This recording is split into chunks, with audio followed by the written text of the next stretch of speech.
Buenas tardes a todas y a todos. Bienvenidos a esta nueva sesión enmarcada dentro del ciclo Close Up, Cine y Perspectiva de Género. Hoy tenemos una sesión muy especial en la que tenemos la suerte de contar con la presencia de Albertina Carri. Y bueno, ya sabéis un poco la dinámica. Primero vamos a tener este encuentro de alrededor de una hora. Luego proyectaremos Caigan las rosas blancas. Y después de la proyección habrá un pequeño coloquio para centrarnos más en esa película. Lo primero, muchas gracias por estar aquí con nosotras esta tarde, Albertina. Gracias a la Filmoteca por esta invitación. Y eso, y gracias a todas y todos por estar hoy aquí, esta tarde de frío.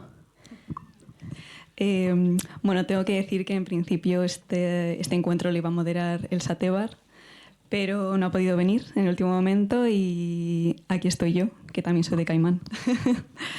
Estoy muy contenta de poder hablar contigo y poder repasar una obra tan diversa, tan política, tan mutante, que es atravesada por lo militante y por películas que van quizás de una experiencia más personal tuya, pero apelan a una situación política de un país entero. También hablas mucho de las clases sociales, de la construcción de la memoria, del pasado, de lo queer, del deseo femenino y también del acto en sí de hacer cine. Esta búsqueda de imágenes que quizás no existían, por así decirlo antes, o son muy reivindicativas o transgresoras, también se traduce en una búsqueda de formas que quizás son menos convencionales, por ejemplo, la hibridación de técnicas como la animación, el stop motion, de repente, la mezcla de géneros, quizás la introducción de varias pantallas como a modo de videoinstalación. Hay mucho de lo que hablar. Creo que es oportuno quizás empezar por el principio y preguntarte un poco por qué es lo que te movió hacia la dirección de cine, ¿no? Porque sé que estudiaste guión, ¿no? en Argentina y que ya a partir de ahí empezaste a trabajar en rodajes, en tu ópera prima eso, ¿qué es lo que te movió hacia hacer cine? Bueno,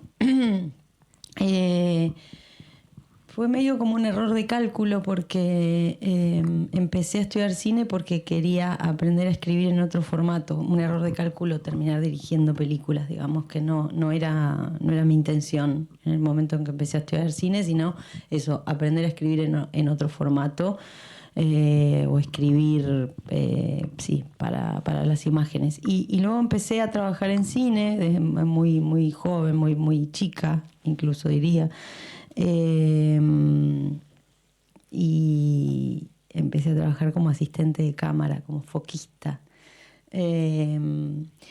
Y ahí como que descubrí la cámara y me pareció que también esa era una forma de la escritura, que se podía escribir con la cámara. Entonces decidí probar, hacer un primer cortometraje y ver de qué se trataba de dirigir.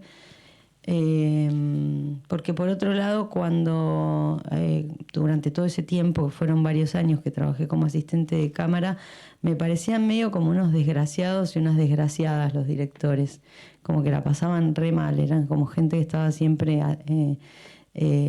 atribulada y sola, y era así, es un poco así. No es un rol recomendable, pero bueno, es que es una pasión, claramente. Entonces, eso, cuando descubrí que la cámara era una forma de escritura, decidí que tal vez me dedicaba a dirigir. Y así fue que empecé y hice mi primer largometraje, No quiero volver a casa, hace muchos, muchos años. Creo que tenía 25 años, o sea, era muy, muy joven. Y después, quedé atrapada, porque el cine también lo que tiene es un poco eso, ¿no? Es como un lenguaje tan infinito que siempre es una gran curiosidad. Entonces eso es lo que me va llevando de una película a la otra. Como nuevos problemas. Cada vez que se hace una película aparece un nuevo problema a pensar y eso, a volver a trabajar. Y aparte de este lenguaje infinito que mencionas, también escribes literatura, ¿verdad? Bueno, pero eso es más novedoso, porque también en ese error de cálculo, que empecé a estudiar cine porque quería dedicarme a la escritura, el cine, además de ser un lenguaje infinito, también es un medio ultra demandante y le fue como quitando espacio a la escritura, y en los últimos años yo le tuve que dar un espacio, digamos, como lo corrí un poco al cine, le dije a ver si te corres un poquito y me das un lugar a aquel deseo primigenio que tenía, y empecé, o sea, siempre escribí, también mis películas son muy de la escritura, más allá de que luego que terminan siendo películas sin dudas, y que sin dudas tienen una impronta alrededor de lo cinematográfico. Antes de hacerse y durante y cuando se terminan también, siempre hay como un gran ejercicio de escritura alrededor de cada una. Pero bueno, pero nunca, siempre era como que finalmente mi escritura se había volcado por completo a todos los problemas del cine, y en los últimos años lo corrí un poco. Igual creo que no me parece mucho decir que hago literatura, pero en caso de que eso sea lo que haga, está muy contaminada por el cine, así como el cine también está contaminada por esa pasión por la literatura. Así que eso, o sea, ahora ya entraron en una especie de feliz convivencia o de relación tóxica, no sé. Sí, son dos medios que se retroalimentan al final, ¿no? Bueno, ya que estamos en este ciclo de cine y perspectiva de género, quería preguntarte, cuando tú empezaste a hacer cine y a estar en rodajes, ¿cómo veías tú el papel o la situación de la mujer dentro de la industria? Bueno, ahí puedo contar varias anécdotas. En principio que tuve la suerte, fue bastante extraño porque en el momento en que yo empecé a dirigir, había muy pocas mujeres en Argentina dirigiendo películas. Ahora somos uno de los países con más mujeres directoras de cine del mundo, pero en aquel momento era realmente extraño. E incluso siendo foquista, yo era tipo, no sé, la tercera o cuarta foquista del país, una cosa así como ahora, ese tipo de roles técnicos. Bueno, hoy en día un rodaje completo se puede cubrir en roles técnicos por mujeres, pero en aquel momento las mujeres hacían maquillaje, arte y vestuario y producción en algunos casos. Pero yo tuve la suerte de trabajar con la primera película en la que trabajé fue la última película de María Luisa Bember, una gran directora de cine, y luego la primera y única película que hizo Lita Stantic, que era su productora. Pero era como algo muy, muy raro, digamos, mujeres dirigiendo, y era muy raro también mujeres en roles técnicos que no sean esos específicos. De hecho, el primer día de rodaje de mi primera película, que era un rodaje con muchos extras, yo estaba sentada esperando, no sé, algo, como suele suceder en los rodajes, y vino una de las extras con un sobre a preguntarme si sabía quién era el director de la película, porque le quería entregar su currículum, porque daba por sentado que no era yo. O sea que claramente había un hombre detrás de esa. Y cuando presenté esa película también en un festival en Canadá, que me encontré con algunos otros directores argentinos, entonces íbamos de aquí para allá, y cuando nos preguntaban qué hacíamos ahí, por supuesto les preguntaban a ellos, a los varones, qué películas presentaban, y presentaban, bueno, ellos decían tal cosa, qué sé yo, y me miraban a mí como si fuese la esposa de alguno de los directores, hasta que ellos declaraban que no, que yo también estaba presentando una película. Entonces daban por sentado que estaba presentando un cortometraje, no un largometraje así. Era una catarata de malentendidos, pero bueno, eso, nada, fue como osado de alguna manera, pero finalmente ahora, insisto, hay muchísimas directoras mujeres en Argentina.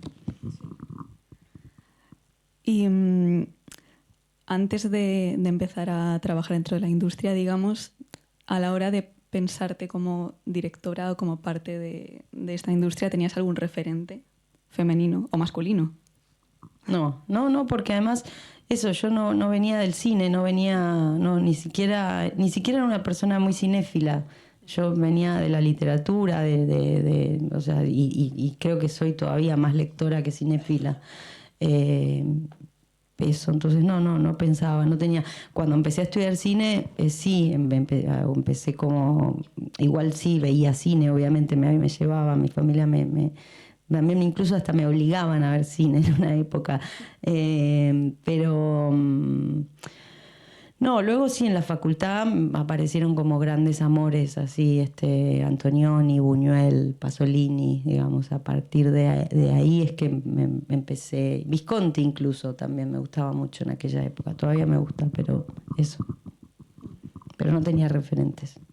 Descubrí a Bardá y a Ackerman muchísimo tiempo después. Bueno, para entrar un poco en tu obra, y empezando por Los rubios, que igual aquí la han proyectado, así que igual más gente la ha visto. Me interesa mucho una cosa que dijiste sobre ella, que es que no te sentías representada por los documentales que trataban el tema de detenidos desaparecidos ante la dictadura. Como que no te sentías identificada con las imágenes de esas películas o cómo lo narraban. Entonces, ¿puedes hablar un poco de esta idea de casi crear imágenes que no existían o crear narrativas alrededor de este tema que antes no existían, quizás? Bueno, esa película, que es la segunda película que hice, también la hice siendo bastante joven y no tenía tan claro esto de que estaba creando imágenes, lo que Godard llamaría las imágenes invisibles, que después eso se me iba a convertir en una especie de lema. Al preguntarse, bueno, ¿para qué hacer una película? ¿O por qué hacer una película? ¿Por qué? Y más hoy con la proliferación de imágenes que hay, ¿por qué volver a hacer imágenes? Es un poco esa la búsqueda. ¿Cuáles son esas imágenes invisibles? En aquel momento podríamos decir que era más instintivo o más salvaje. Y lo que me pasaba también era un poco eso, como que, bueno, la dictadura era uno de los grandes temas de la cinematografía argentina en aquel momento, y había cientos de películas alrededor del gran tema, que a mí me involucraba personalmente, ya que mi madre y mi padre son desaparecidos. Entonces, frente a esos relatos que se suponía que estaban hablando de mí, de mi propia historia de alguna manera, o eso, claramente de una historia nacional, pero también personal, y yo me sentía totalmente afuera y no terminaba de entender por qué, es que salía a la búsqueda de esas imágenes y de esas formas de contar, donde digamos la decisión más concreta era correrse de los lugares conocidos. O sea, para buscar esas formas de representación, esas formas de hablar de la memoria. A mí la memoria me habitaba de un modo completamente diferente al que se contaban en esas otras películas, como no tenía una necesidad de reivindicación, ni tampoco, ni mucho menos una necesidad de victimización, ni de mis padres, ni mucho menos de mí misma. Entonces, Eso, me parece que pues sobre todo es una película que lo que se pregunta permanentemente es cuál es esa forma de representar lo irrepresentable, ¿no? Que es de lo que está hablando la película, que es de la ausencia, correrse de esos otros lugares. Y así es que se volvió una película súper política, corriéndose de los lugares habituales de cómo se piensa el cine político. Y creo que eso también o sea, es también salir de la lógica de determinados sujetos universales, ¿no? Es a partir de pensar esos sujetos particulares que se pueden universalizar de otro modo, en otras temporalidades incluso. Y bueno, para enlazar un poco con este tema también de memoria histórica, de cuestionar la herencia violenta que tiene Argentina, en Cuatreros me interesa mucho cómo partes de la figura, casi una figura mitológica de Isidro Velázquez, y cómo en esa película utilizas unas formas, utilizas imágenes de archivo, narración en off, utilizas varias pantallas dentro del plano, como si fuese una videoinstalación, y vas casi creando, o sea, vas supliendo la ausencia de memoria o de registro a tu manera. Bueno, Cuatreros es mi película favorita. En realidad no debería hacer más películas después de Cuatreros, pero bueno, acá estoy. A ver, ¿y por qué digo esto? Porque para mí Cuatreros, por un lado, para mí Cuatreros es un western. Es la reescritura, digamos, de ese género cinematográfico. Hay algo, digamos, en todas las películas que son muy diferentes unas de otras, claramente, pero que en todas, desde la primerísima, que ya no quiero volver a casa, hay una intención de subvertir los géneros cinematográficos, de llevarlos hacia otro lugar y de ponerlos en distintas... subvertirlos, como correrlos de ese lugar de certezas y de afirmación y de verosimilitud que crea determinado género, sino como desconfiar un poco de eso, algo de lo que decía Farocki, de desconfiar de las imágenes. Bueno, yo desconfío de los géneros directamente, de esos marcos. Y en esa, o sea, desconfiar como algo bueno, ¿no? Como algo positivo, no siempre se lo piensa en términos negativos, pero también se lo puede pensar en términos positivos. Y Cuatreros, además de eso, esto es una película toda, porque supongo que muy poca gente la debe haber visto aquí, es una película toda hecha con archivo, con material de archivo y con una voz en off. Y es también un poco como la destrucción incluso de la lógica de la voz en off, ¿no? No es una voz en off. O sea, la voz en off es la que lleva el cuento de la película, pero por otro lado en un momento se vuelve música, porque es tanta la información que da que la película no pretende que todo lo que dice esa voz se entienda y se siga ese hilo, sino que se vuelve más una especie de, digamos, paisaje emocional. Y las múltiples pantallas, bueno, después voy al archivo, las múltiples pantallas también funcionan para mí como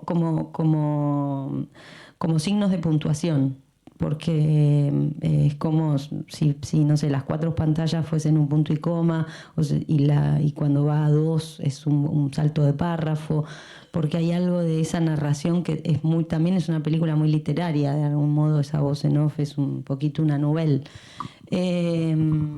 Y el material de archivo es clave porque además toda la película está construida alrededor de esas imágenes, de ese cuerpo de imágenes ante la falta de imágenes que hay específicas de la época, porque también en ese plan sistemático de la dictadura también se quemaron imágenes y desaparecieron imágenes y hay películas no encontradas, que es algo que a mí también siempre me obsesionó, preguntarme cuál era el agujero en mi formación como cineasta al no tener las imágenes de esa generación, de ese cine de contrainformación que se hizo en aquella época. Y entonces siempre estuve un poco tras la casa de esas imágenes y metiéndome en archivos y encontrando lo que se encontraba o lo que había disponible. Y, mm, y entonces cuando empecé a hacer cuatreros, a partir de que nace de la anécdota, de una anécdota muy puntual, que es a partir de... me desconcentré con la cámara. A partir de un libro que escribió mi padre en 1968, que se llama Isidro Velázquez, Formas Prerrevolucionarias de la Violencia. Entonces, a partir de la búsqueda de ese libro y más bien de ese personaje que lo había entusiasmado a mi padre, es que se empieza a construir esa película sobre el cuatrerismo. El libro ese se supone que es sobre Isidro Velázquez, pero es un libro que termina siendo sobre el cuatrerismo en la sociología. Y entonces yo construyo toda una película alrededor del cuatrerismo o de cuatreros, y yo misma me vuelvo una cuatrera de las imágenes, porque yo misma robo imágenes. Y esas imágenes son imágenes previas a la dictadura. Y lo que busqué fue tanto imágenes de programas de televisión, noticieros y películas que circularon los años previos a la dictadura. Y ese cuerpo de imágenes, un poco para mí lo que crea es es como un testimonio, podríamos decir, de cómo se forma una dictadura también, porque hay algo como, para mí siempre hay como una especie también de medio mala interpretación, como o una interpretación binaria alrededor de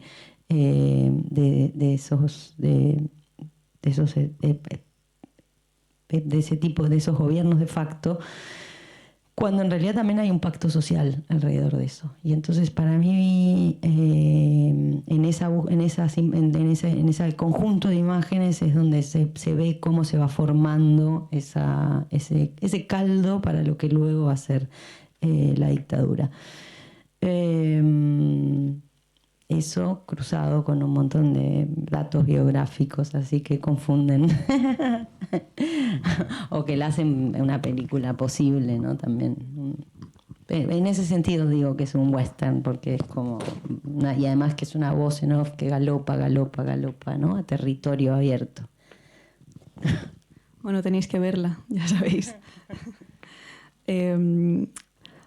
Bueno, retomando un poco lo que has dicho de subvertir los géneros, cambiarlos, desafiarlos incluso, y ya metiéndonos un poco en Las hijas del fuego, que es la peli quizás no del todo relacionada, pero más relacionada con Caigan las rosas blancas.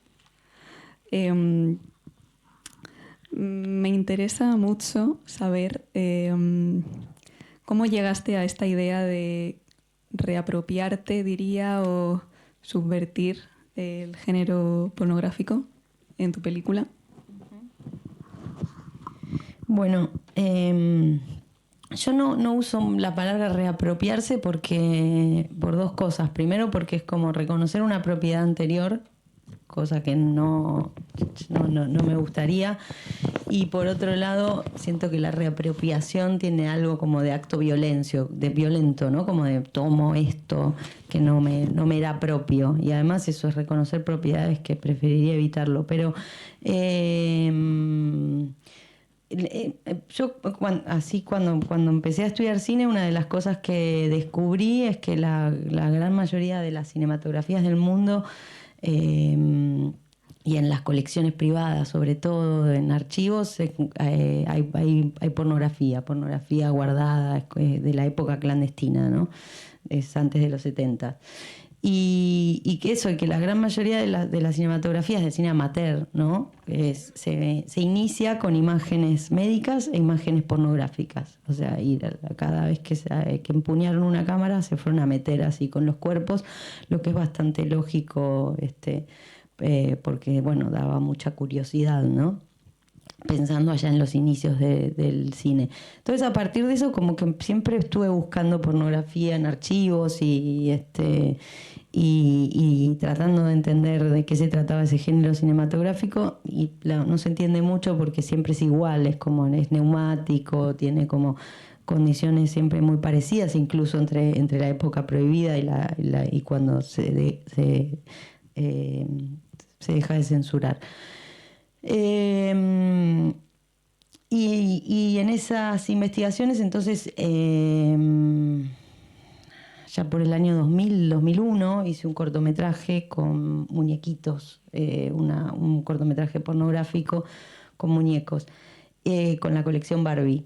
Y luego hice algún cortometraje con archivo pornográfico. Y siempre tuve la fantasía de hacer una película con personas, una película porno con personas, pero nunca me terminaba de decidir, o no, me parecía que era un proyecto inviable o imposible, porque mis intenciones con respecto al género era un poco como eso, subvertirlo o reescribirlo o pensarlo desde otros lugares. Salir, digamos, de esa pedagogía que históricamente fue una pedagogía heteropatriarcal, ¿no? Del deseo masculino. Y me parecía que era muy difícil hacer una película porno sin cometer los abusos, los mismos abusos que el género mismo cometió históricamente. Y entonces era un proyecto que estaba ahí como una fantasía, que algún día tal vez sucedía o no. Y de pronto empecé a conocer gente que estaba empezando a hacer porno sin siquiera tener herramientas de lenguaje cinematográfico. Y en Argentina, y era un tipo de porno militante, entonces me pareció que tal vez aquel cortometraje que yo había hecho en el año 2001 había sido de alguna manera la piedra filosofal para educar a estas chicas que ahora iban a hacer porno conmigo. Ese es el chiste que hago, que en el 2001 eran menores de edad y ahora ya eran mayores de edad, y así fue que las conocí. Y que aceptaron, digamos, este juego de eso, podemos llamarlo un porno militante, una película que además nos obligó a pensar muchísimas cosas de cómo hacer la película, ¿no? Como que yo, es Las Hijas del Fuego, creo que si no me equivoco es mi sexta película. O sea que y además eso, ya les conté que me formé en la industria del cine de muy joven, entonces yo tenía un montón de bagaje y un montón de información de cómo se hacían las películas, y al hacer Las Hijas del Fuego, todo, casi que, no diría que nada de todo eso servía, pero hubo muchas cosas que ya no servían para nada y que había que repensarlas, y eso, digo, las formas de realización, de producción, de trabajo en general. Y eso fue muy entretenido, muy, muy interesante, y cambió muchas perspectivas para mí como directora en general después. Pero más allá de eso, eso era como algo que a mí me obsesionaba, me rondaba hacía mucho tiempo, y de pronto me encontré con las personas que estaban decididas a acompañarme en ese viaje, y de esa forma, en esos términos que también requerían de salirse incluso de las jerarquías del cine, porque el cine también tiene algo, si bien es un trabajo siempre en equipo y siempre comunitario, podríamos decir, más o menos, en realidad, es muy jerárquica la industria del cine. Y al hacer una película como Las Hijas del Fuego había que diluir y diluir esas jerarquías, porque es un trabajo mucho más horizontal el que se planteó. Y así fue que se formó esa especie de comunidad o de grupo, que se volvió un grupo de trabajo y de pensamiento, y que nos volcó finalmente también en Caigan las Rosas Blancas, ¿no? Que no es una secuela, ni una recuela, ni una segunda parte, pero sí es una consecuencia de la experiencia de Las Hijas del Fuego, porque a partir de esa película es que se armó este grupo y esta especie de entusiasmo por querer volver a trabajar juntas, y ahí es que hicimos esta próxima película, que la van a ver cuando yo me calle una vez. Claro, es que quizás en esta colaboración, la formación de esta comunidad que cuentas, ahí creo que para mí radica esa exploración de nuevos territorios, nuevas formas de hacer cine, nuevas imágenes pornográficas que no que no parten del abuso y de la jerarquía, ¿no? Quizás. También aparte de eso, a nivel formal de tu posicionar la cámara, ¿cómo lo pensaste? Porque siento que es muy difícil o yo me rayaría pensando cómo poner en cámara el cuerpo de una mujer sin caer en la mirada masculina, sin tener esos pensamientos, ¿no? De a ver si estoy quizás replicando de lo que quiero huir, no sé. ¿Cómo te lo planteaste? Bueno, así como dije que desconfiaba, que uno de los métodos de trabajo podría ser desconfiar de los géneros cinematográficos, diría que el otro método es confiar en la cámara. Es un poco eso, confiar en la cámara y en todo el trabajo, no solo en la cámara como un instrumento suelto, sino en todo el trabajo que se hace con actores y actrices, en el caso de Las Hijas del Fuego, actrices, alrededor de esa cámara, ¿no? Que ese también el lugar, cuando mencionaba esto de salir de esas jerarquías, también yo lo que sentía un poco con esa película es que yo también ubicaba la cámara en donde ellas también me dejaban poner la cámara y donde ellas deseaban incluso que yo pusiese esa cámara. Entonces es una película en ese sentido, eso, como muy pensada entre todas, ¿no? Muy conversada. Sí, eso. Sí, no sé, me parece ese trabajo detrás de cámara me parece muy poderoso y creo que, no sé, cambia mucho lo que se ve en la pantalla. Sí, igual es un problema que se plantea en todas las películas, en cualquiera de las películas, y de hecho es algo que incluso lo veo como espectadora, digamos. Como cuando ves que un director o una directora quiere a sus personajes o quiere a sus actores o de la manera en que los mira, eso se ve, y no es solo el director o la directora, sino también como en esa puesta en escena, que siempre se habla de puesta en escena en términos como técnicos, pero también hay una puesta en escena de los afectos, y en esa política de los afectos, podríamos decir, también está todo el fuera de campo, que no es solo quien está detrás de la cámara o quien está en el rol de directora y director, sino también en producción y en todos los demás roles, y cómo se organiza también el trabajo y todo ese equipo. Bueno, es algo que queda impregnado en la imagen, está en la imagen, esas formas. Sí, creo que a veces subestimamos quizás la voluntad de las intérpretes, ¿no? O quizás ellas también eran parte del proceso creativo, ¿no? Bueno, en esa peli también me gusta mucho esta relación que hay entre el cuerpo y el paisaje, ¿no? Vemos el mar, prados, montañas, cuevas incluso.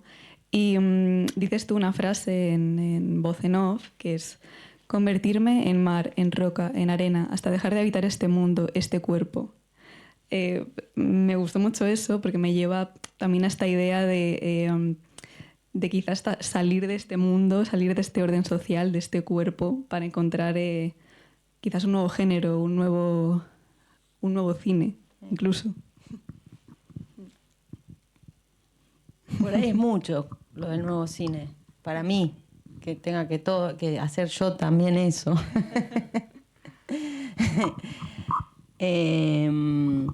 Sí, bueno, de hecho eso también, esto que decíamos antes, que esta película Caigan las rosas blancas es una consecuencia de la experiencia de Las Hijas del Fuego, también es que Las Hijas del Fuego era una película es una película en la que surgieron un montón de temas y un montón de conversaciones que nos interpelaron y que no entraban dentro de la película porque tiene un marco muy concreto, que era una película de género pornográfico. Entonces, todas esas conversaciones de algún modo se fueron trasladando a la siguiente, y creo que esto de esa especie de sinergia de lo vivo es lo que aparece en la siguiente. Eso por un lado, y por otro lado, lo que también plantea Las Hijas del Fuego al inicio es esta cuestión del territorio y el paisaje, que también tiene que ver con esto de cómo se observan los cuerpos, ¿no? O sea, si se observan los cuerpos como un paisaje, como algo que está ahí y que algo a ver, o como un territorio, que es un poco lo que hace Las Hijas del Fuego, ¿no? O sea, ellas son el territorio de la imagen, o sea, el territorio es un lugar que se puede habitar, que se puede cartografiar, que se puede caminar, te puedes trasladar en él. Entonces, eso es un poco también cómo los cuerpos se vuelven otra cosa y no un paisaje de la mirada, ¿no? Como del el ojo de un otro. Creo que ahí también hay algo de ese intento de subversión. Sí, sí, sí. Y bueno, volviendo un poco a otras de tus obras, y también relacionado con este tema de la subversión del género cinematográfico y todo esto, me gusta mucho el mundo rural que planteas en La Rabia, y quizás también se puede relacionar con esta idea del silencio ante la violencia, de el germen de una violencia contra los animales, contra los niños, contra las mujeres. Y claro, literalmente la protagonista es una niña muda. ¿No? Entonces me gusta mucho esa construcción, digamos.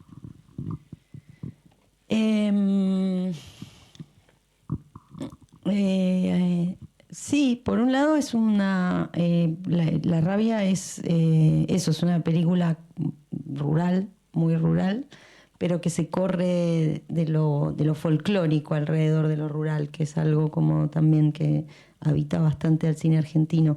Pero sobre todo también La Rabia tiene para mí como algunos, ¿cómo decirlo?, puntos de contacto con un imaginario más bien de la literatura argentina, pero casi como en contra de ese imaginario, ¿no? Como, no sé, a ver si acá el compañero Adolfo me acompaña. Sí, porque yo un poco lo que siento es que el campo en la Argentina es un lugar que siempre se ve, primero que quienes escriben, que pertenecen a la burguesía, entonces se escribe el campo como un lugar bucólico, ¿no? Un lugar eso para ir a pensar, y un lugar como donde aparecen las brillantes ideas en la soledad y todo ese tipo de cosas, o es el lugar de lo salvaje. Siempre está como esa dicotomía en la narración argentina, ¿no? Y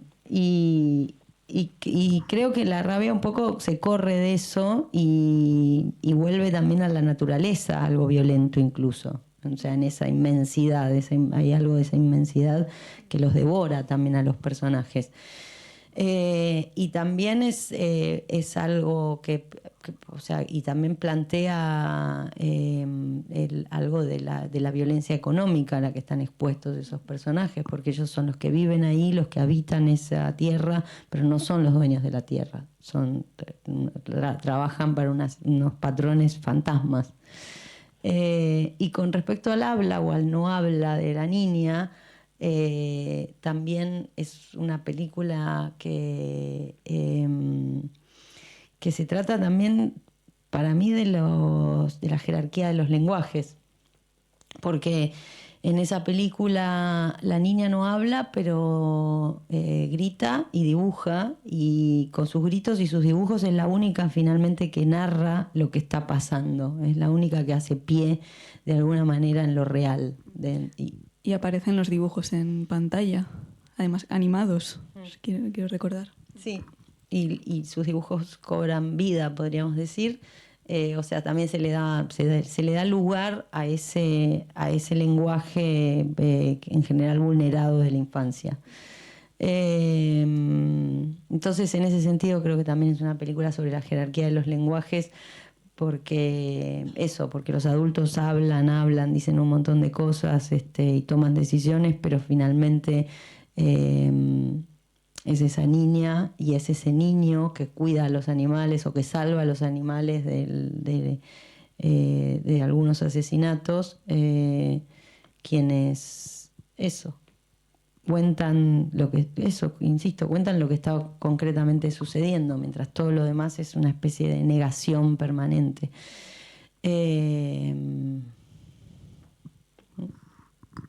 Sí, además, este universo rural, tú has estado bastante tiempo viviendo en el campo, ¿verdad?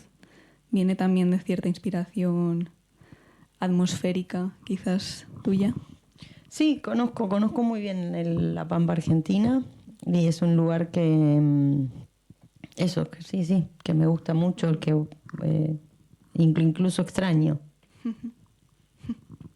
Sí, además creo que en la película también lo filmas de una forma muy bonita y muy estética. Los paisajes, el atardecer. También hablando de esto de la negación, el silencio, también para comentar un poco sobre Géminis, que es una película que gravita sobre la negación y sobre las apariencias de la burguesía. ¿Cómo pensaste, sobre todo, esa escena de revelación final, que es como una ruptura, el grito de la madre que rompe completamente todo? Bueno, ahí está el otro grito, ¿no? Es como la niña que es muda, pero grita, chilla, sale sonido de su boca solo cuando grita, y la madre que no para de hablar, de Géminis, que es otra película que no para de hablar, en el momento del grito se queda muda. No lo había pensado así, o sea, mientras las hacía, que además son dos películas que hice bastante una tras de la otra, no lo había relacionado, lo relacioné tiempo después, en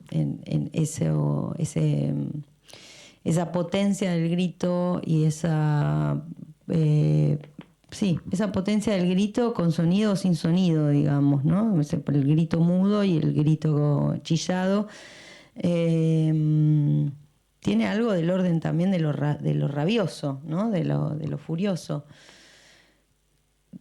¿Cómo pensé esa escena? En realidad, sobre esa escena a mí me gusta contar una anécdota, que es que en la película, bueno, Géminis, todas las veces que la presenté en salas de cine, en festivales o estrenos por el mundo, siempre los espectadores quedan como muy impactados con esa escena, ¿no? La escena en que la madre, es una película sobre el incesto, y la madre en ese momento encuentra a sus hijos en el acto sexual.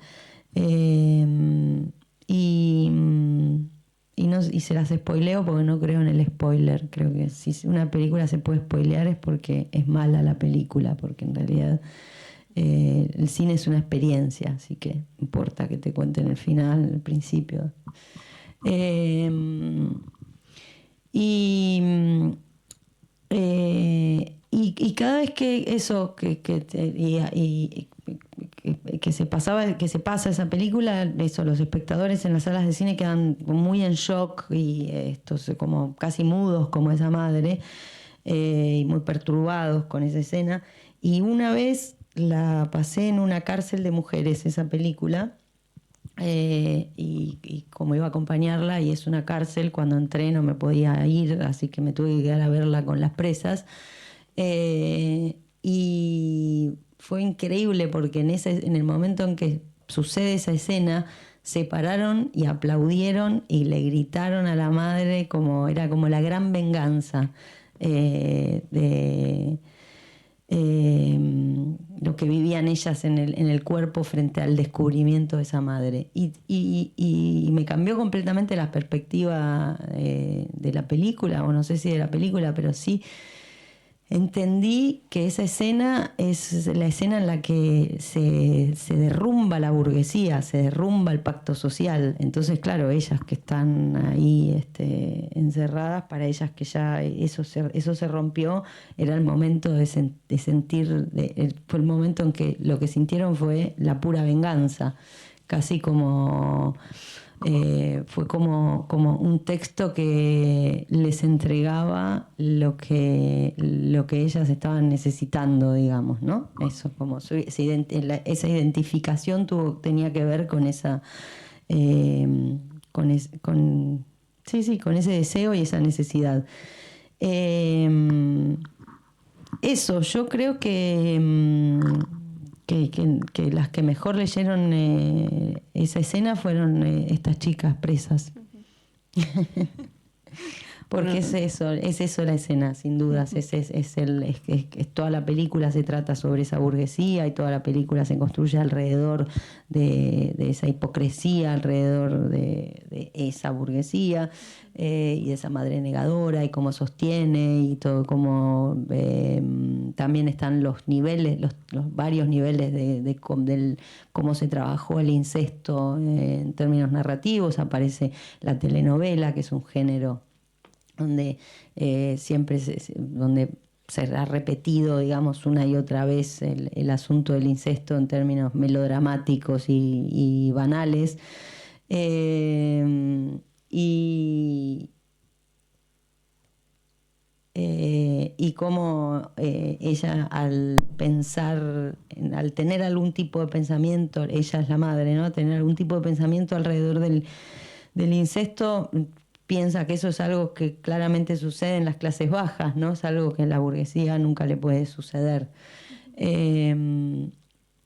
Entonces eso es el quiebre, lo que hacen esos chicos es romper con ese pacto de silencio de algún modo, y entonces ante la ruptura de ese pacto de silencio ella queda muda, que sería la operación contraria a la que hace Nati, que es la niña de la rabia, que es la que también rompe con el pacto de silencio, pero al ser muda lo rompe con sonido.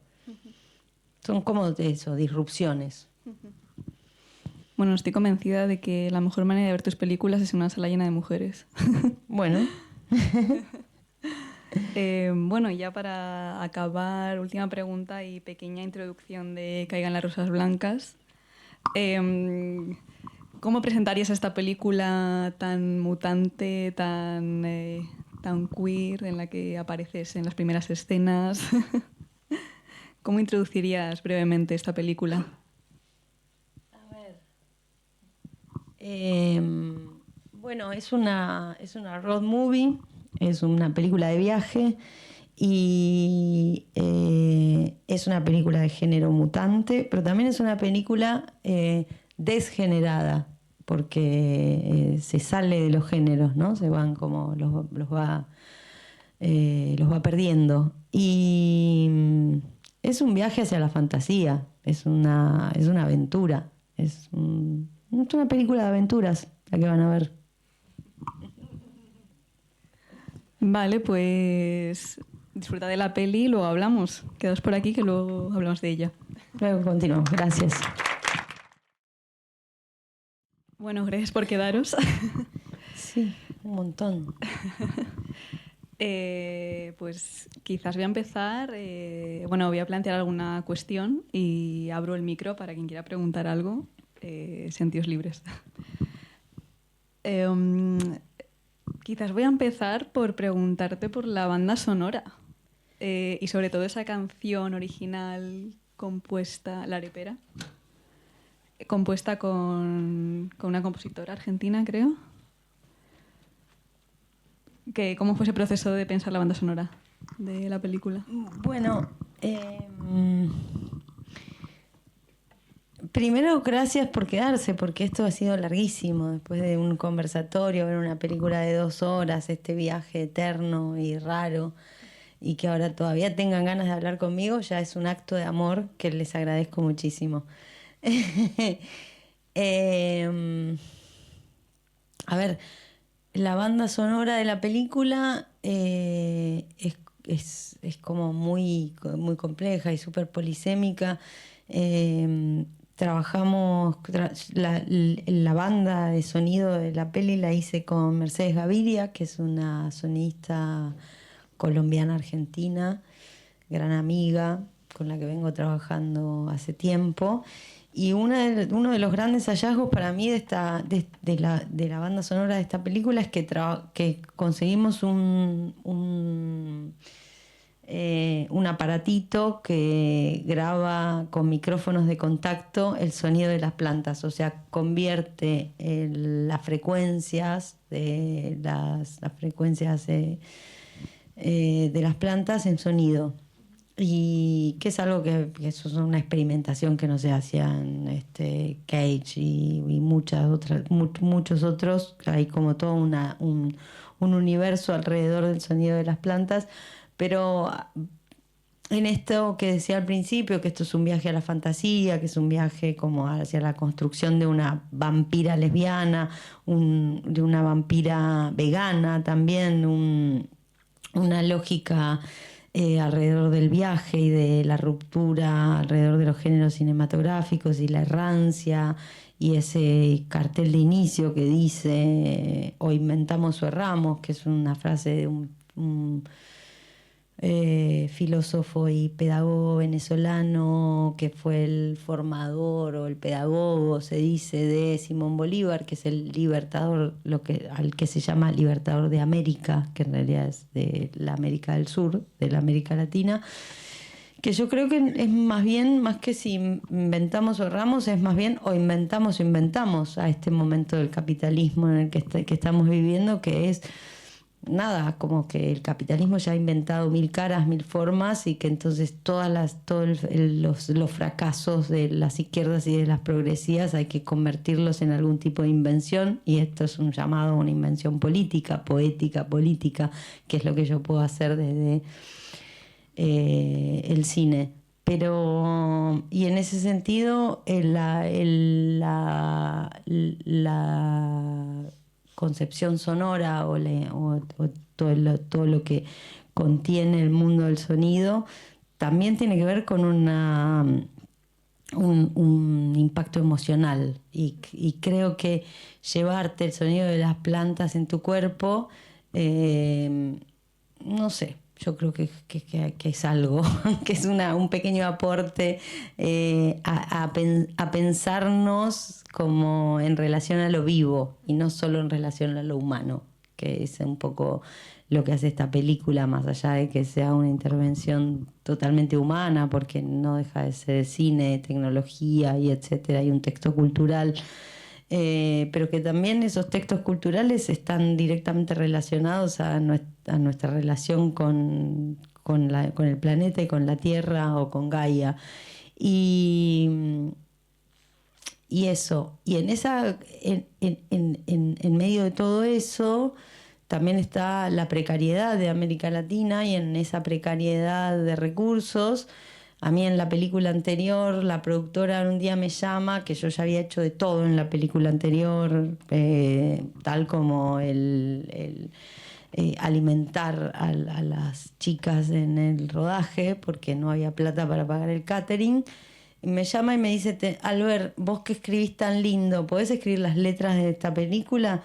Y yo en ese momento, que estaba tan cansada porque había hecho de todo en la película, me puse a llorar directamente y dije: no me puedes hacer esto. Y a los 2 días me levanté y dije: pero esto es una muy buena idea, porque es como también el punto de fuga, es justamente lo que estamos buscando alrededor de estas películas, como encontrar los momentos de deseo y de goce más allá de toda esa exigencia capitalista y antiproductiva e incluso discutidora, porque también la resistencia se cansa, ¿no? Y a las resistencias también nos agotan y nos duele todo lo que no es solamente una gestualidad. Y escribí aquellas letras. Y entonces ahora en esta película, cuando la estábamos terminando, que además trabajé con una compositora española, que entonces a mí me preocupaba muchísimo porque sentía que la compositora española tal vez no pudiese comprender realmente este texto audiovisual o esta lógica latinoamericana que tiene la película. Y entonces le pedí, le pedí yo a escribir las letras. Y en esa escritura de las letras también una cosa que hice, además de esto de que tenemos los sonidos de las plantas, como entrar en una convivencia posible con respecto al relato tanto de Latinoamérica con respecto a España y a España con Latinoamérica. Y recién porque yo esta película la hice medio forzada por el entusiasmo de las chicas al hacer la película anterior. Yo no pensaba hacer esta película, tengo otras películas escritas que tal vez sean pésimas o peores que esta, pero mi objetivo era hacer otra cosa. Y ellas un poco me entusiasmaron y me llevaron a tener este nuevo deseo de hacer esta película. Y en ese entusiasmo y en ese camino hacia el entusiasmo o a la voluntad de querer volver a hacer algo,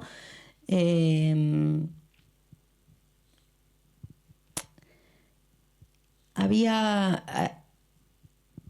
algo que se formaba como en esta cuestión como comunitaria que me obligó de nuevo a inventar un otro diálogo, podría decir. Y en ese... bueno, es un poco eso. Para mí esta película es una película de aventuras, es una película de diálogo, de conversación, con un montón de cosas que leo, que veo, que intuyo, y eso.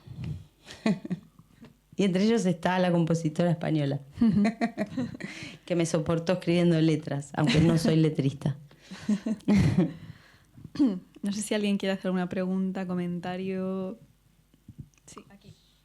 Delante, primera fila. Dos preguntas. Una es si puedes hablar de a lo largo del viaje. El viaje se va volviendo más analógico, ¿no? Hay una pérdida de cacharros digitales y demás, se va haciendo cada vez más depurado y sencillo en ese sentido. Y la otra pregunta, si puedes hablar algo de la cita del libro de La vida de las plantas de Immanuel Cocha, que es una cita singular, claro. Bueno, sí, es que también en esto que yo llamo un viaje hacia la fantasía o hacia lo fantástico o hacia una posibilidad del cine latinoamericano de hacer otra cosa que no sea estar en la dictadura de lo real, porque también es una exigencia para el cine latinoamericano, como estar todo el tiempo contando la miseria que nos circunda y las ausencias, las dictaduras y todo lo terrible de ese territorio. También está claramente este nuevo capitalismo, que es ese que nos impone un montón de sistemas tecnológicos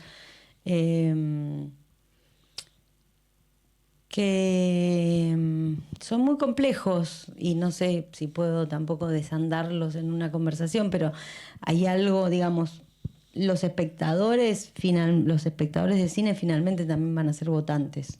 Entonces me parece que también hay que reflexionar dentro del cine sobre esas formas tecnológicas de la comunicación. No sé, Epstein decía que era el monstruo, de que el cine era el monstruo de novedad, lo llama, tiene un libro que se llama El cine del diablo, ¿no? Como es el gran hereje del cine. Y creo que el cine ha perdido ese poder en el último tiempo. el cine o lo verdaderamente cinematográfico, sino como que en esta idea de que el cine entra a tu casa y no sos vos quien va al cine y ya no lo ves en comunidad y no lo discutís, hay algo para mí un poco siniestro que tiene que ver con esta cuestión de ese capitalismo individualista y encerrado. Entonces, en ese sentido, que es una película que también empieza vampirizándose a sí misma, porque empieza como con este juego de primer género que trabaja, es el cine dentro del cine, estaba medio obligada narrativamente también a seguir esa línea y pensar cuáles son las maneras de hacer cine hoy en día y de qué se trata hacer cine.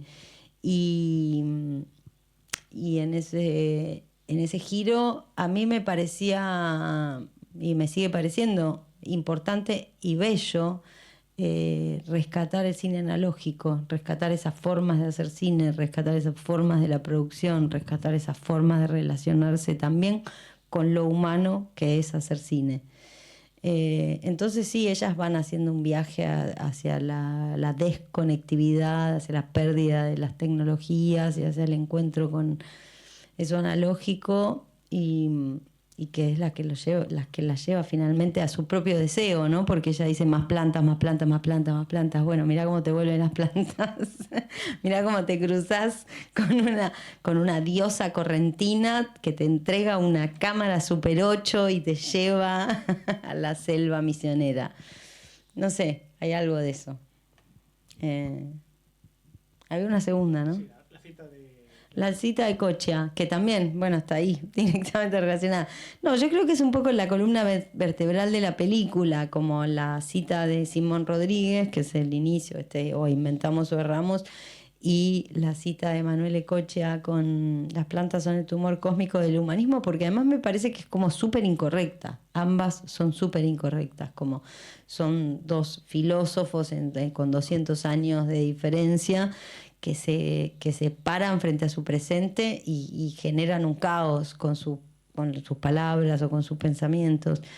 Es un poco como la puesta en abismo de Occidente, es lo que dicen ambas frases, ¿no? Como, bueno, en aquel momento, aquel Occidente tomaba territorios y llegaba y decía, hay que imponer una academia tal, y Simón Rodríguez lo frena y dice, no se puede imponer una academia española en Latinoamérica que no tiene nada que ver con este territorio. Sus sujetos particulares y universales son completamente diferentes, es otra cosa. Lo que acá circula es otro tipo de imaginario, otro tipo de sensibilidad, otro tipo de territorio, otra forma de los cuerpos, de estar en el mundo, etcétera. Y Cochea medio que hace lo mismo para mí ahora, en ese sentido revolucionario, con respecto a la relación con lo vivo, porque ahí él ya toma las plantas. Es como, bueno, a ver, no es solamente la relación con lo humano, de qué maneras nos relacionamos entre los humanos, sino en qué manera también nos relacionamos con lo vivo, porque lo que está en riesgo ahora mismo es el planeta Tierra. Sin ir más lejos, digo, el capitalismo surrealista que estamos viviendo, lo que está pensando es en buscar vida en otros planetas. Lo que significa eso es que van a ir 5 familias de la gran élite universal, y el resto de la humanidad nos vamos a prender fuego. Es un poco eso. Entonces, en ese sentido, me parece que hay que realmente pensar la relación con lo vivo, desde lo más pequeño hasta lo más grande. Y las plantas, bueno, son como las históricamente olvidadas, ¿no? Como parece que son quietas y en realidad generan todo el tiempo todo tipo de conexiones, inteligencias muy, muy diversas, que creo que hay que pensarlas. Si queremos seguir haciendo cine y estar en salas de cine hablando de pavadas. No sé si alguien más quiere... Vamos a ver, yo creo que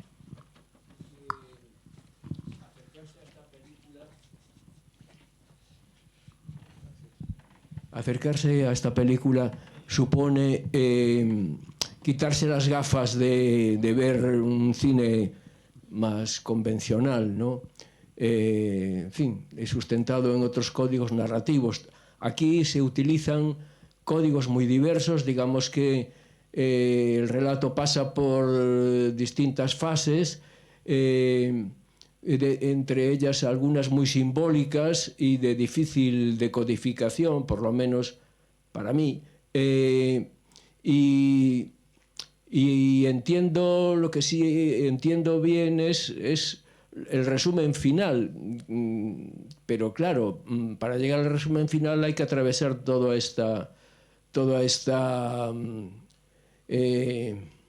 larga discurso, ¿no? Que es un poco lo que hablabas de la figura que representa al colonialismo, ¿no? Que está representada por, es decir, que es fácilmente entendible la voz castellana, con otro, ¿no?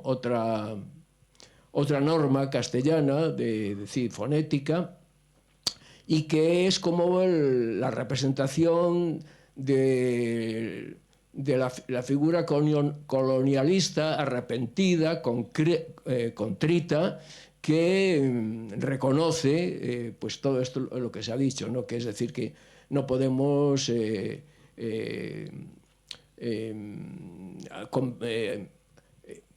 digamos, dicho de otra manera, ¿no?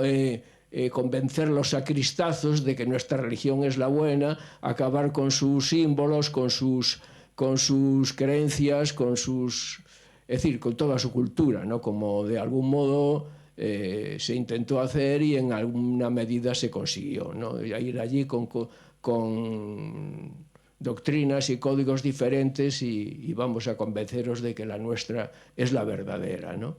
Entonces, quiero decir que yo confieso haberme perdido en algunos momentos porque no entiendo toda esa deriva de las 4 amigas que, bueno, que al final acaban en Brasil y que hacen un documental sobre el urbanismo degradado y de la pobreza, y etcétera, etcétera, en donde ahí se introducen, digamos, lo más documental de todo el conjunto del relato, y que, vamos, eso no ofrece ningún obstáculo de lectura, pero bueno, hay todo un conglomerado de cosas que a mí se me escapan y, bueno, yo he resistido militantemente toda la película, pero me gustaría, no sé, poderme adentrar en alguna comprender un poco más, algo que yo calificaría como cine-ensayo, ¿no? Porque esto se podría definir como un cine-ensayo, ¿no?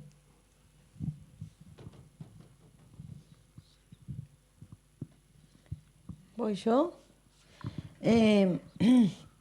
Sí, creo que sí, se podría calificar como un cine-ensayo. Creo que todo mi cine se podría calificar como un cine-ensayo. Es también un intento de volver a un cine del pensamiento, como por un lado es un cine que busca un espectador reflexivo y por otro lado también es un cine que busca, que es un cine de la no afirmación. Entonces entiendo la inquietud y la incomodidad y la no comprensión porque... porque es como muy abierto. Yo puedo explicar un montón de cosas, pero siento que me volvería como en contra de mi propia película. Si las explicase. Eso, es como, es un viaje. En el momento documental es un momento que puedo decir como... Puedo como tirar algunas líneas de lectura. Es, por un lado, así como creo que al principio lo dije, que es una película que trata sobre el vampirismo, pero no solo en el personaje que aparece al final de la vampira vegana, así la gran diosa española, que también ella misma fue vampirizada para llegar ahí, sino también que es una película que vampiriza muchas formas de lo cinematográfico y muchas formas de la literatura.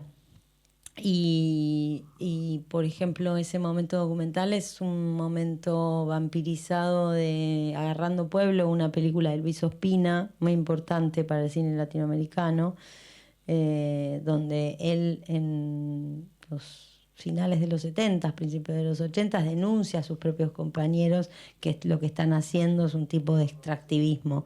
Es medio en contra del extractivismo, ¿no? Es como eso. Y entonces, cuando ellas dicen, esta es la vida que yo me merezco, y llegan a un súper departamento en San Pablo con la mejor vista de una ciudad, y llegan con compras de ropa y están todas súper luqueadas, y eso es como de pronto eso, como la comodidad de sus cuerpos. Bueno, ¿cuál es el costo del dinero, no? O sea, porque esa riqueza implica filmar para una plataforma y hacer un documental sobre la aporofobia, que es un concepto, por otro lado, inventado por una filósofa española. Y es eso, como pensar, es volver a esa dictadura de lo real a la que siempre se le impuso a Latinoamérica y a la narración sobre Latinoamérica, a la narración del cine latinoamericano, ¿no? Como siempre se nos obligó a ir una y otra vez alrededor de esa miseria que nos circunda, que no quiere decir que la miseria no exista, y no quiere decir que la miseria, el trauma y etcétera no nos habiten, pero un poco esta película lo que intenta es pedir imaginación política, pedir salir de eso. Es ese un poco el viaje. Sí, lo de Agarrando Pueblo es lo que Carlos Mayolo y Ospina califican de porno miseria. Es la porno miseria, exacto. Uh-huh. Y entonces la película tiene ese bloque pequeño que es el gran quiebre, ¿no? Como es el momento en que de alguna manera se quiebra el pacto con el espectador también, que ya se viene quebrando lentamente, porque hasta un determinado momento la película es muy narrativa, entre comillas, y los cambios de un género al otro, o sea, empieza haciendo cine dentro del cine, después pasa a hacer un poco comedia en el taller mecánico, y parece que va a ir al porno, pero no, y finalmente después es una película de terror, y finalmente después se abre a la selva y se arma un drama porque una está a punto de morir, y qué angustia, y después, bueno, nos salva una productora brasileña, la más, supuestamente la más rica de todas, pero que hizo, cerró contratos con una plataforma, y ahora nos va a decir lo que vamos a filmar y lo que tenemos que hacer.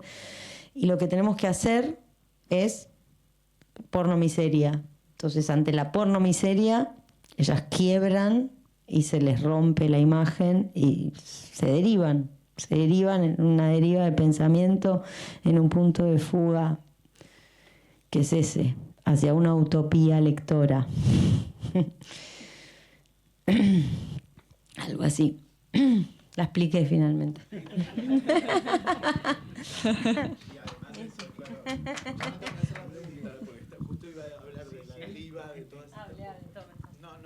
Acabo de hablar una de las personas que más sabe de cine. No, que más sé de Albertina Carri.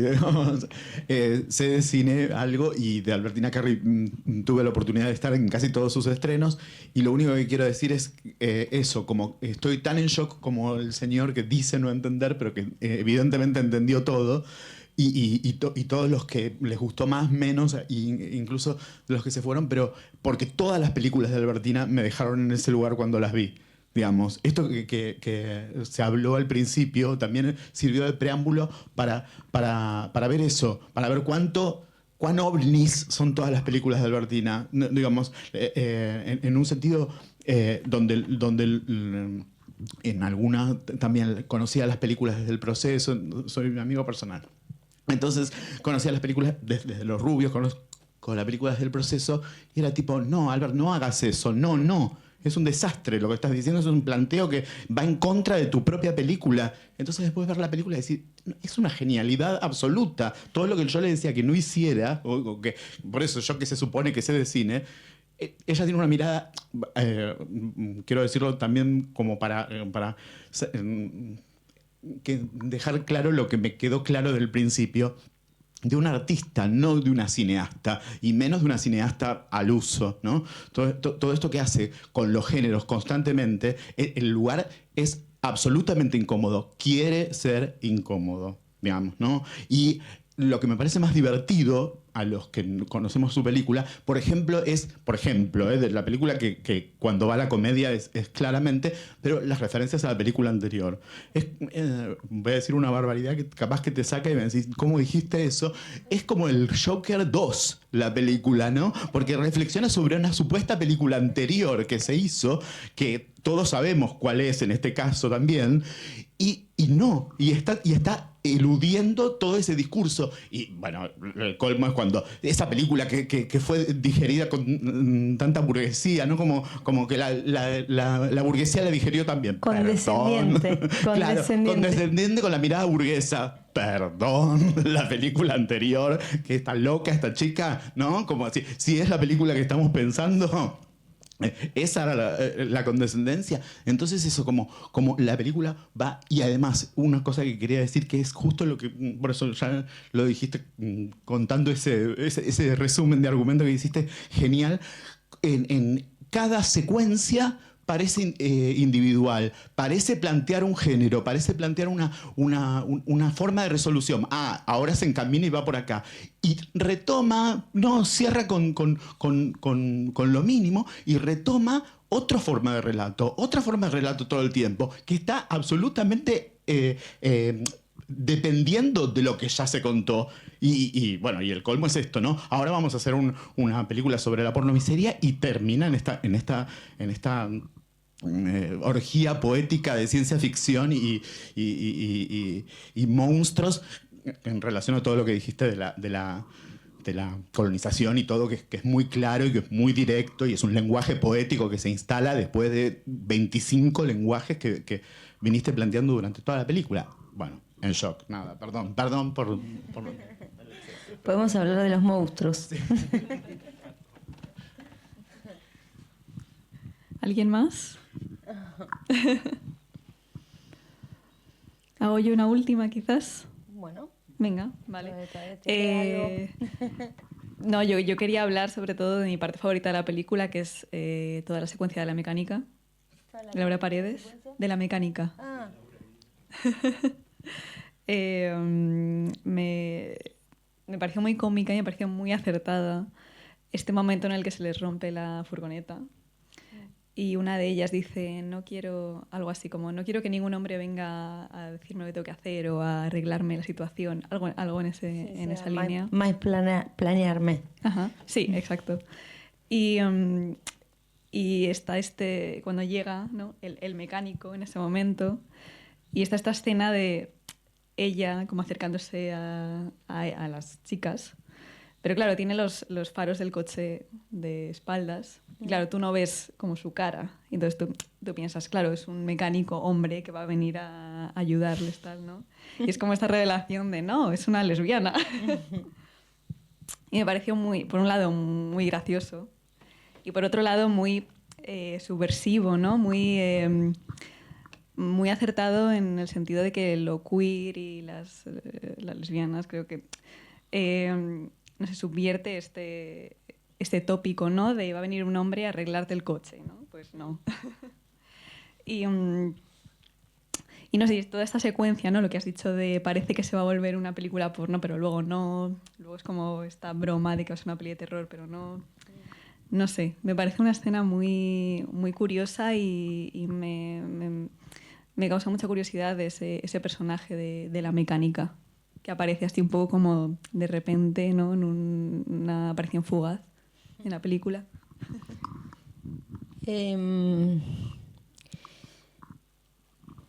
A ver, la mecánica. Me piden que haga ahora como el spin-off de la mecánica. Lo entiendo.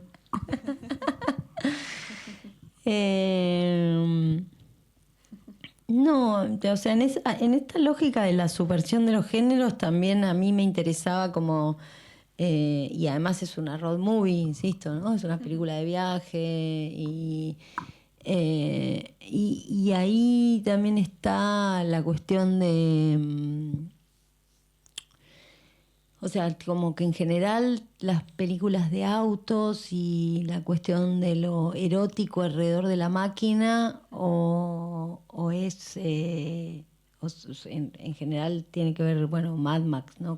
Pero la 1, no la de Tina Turner, que todo el mundo cree que es la 1, pero no, hay una del 70 y pico, que es eso, es una erótica alrededor de los hombres, ¿no? Eso es el hombre y la máquina, lo masculino con la máquina.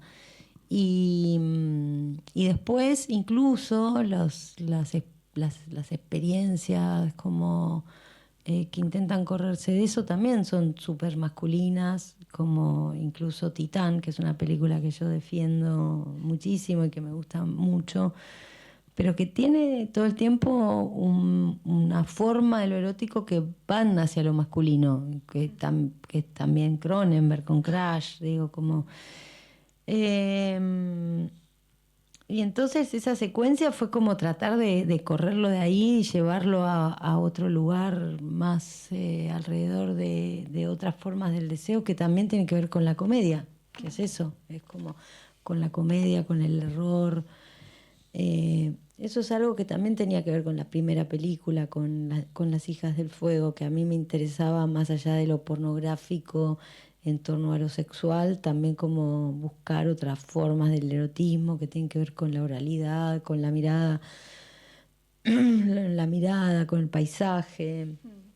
Y acá es algo de esto, ¿no? Como de qué manera esas máquinas, porque también yo hago una actividad que es masculina, digamos, que históricamente fue masculina, que es el cine. Entonces a mí es algo que me provoca mucha curiosidad, esa relación con la máquina, cómo me relaciono con la máquina, desde mi experiencia y desde mi modo de estar en el mundo. Y creo que es eso, esa secuencia que ha gustado tanto. Y sobre todo que está llevado a la comedia, que no se lleva a un lugar solemne ni a ese erotismo físico carnal, sino como a una cosa más juguetona y lúdica, casi como del orden de la animación, podría decir, en otras de mis películas. Es como aparece otra dimensión. Creo que va por ahí. Vale, pues yo creo que ya lo dejamos aquí, ¿no? Perfecto. Nos vamos Muchas gracias a todos. con la otra dimensión. Nos vamos a otra dimensión. Gracias. Gracias.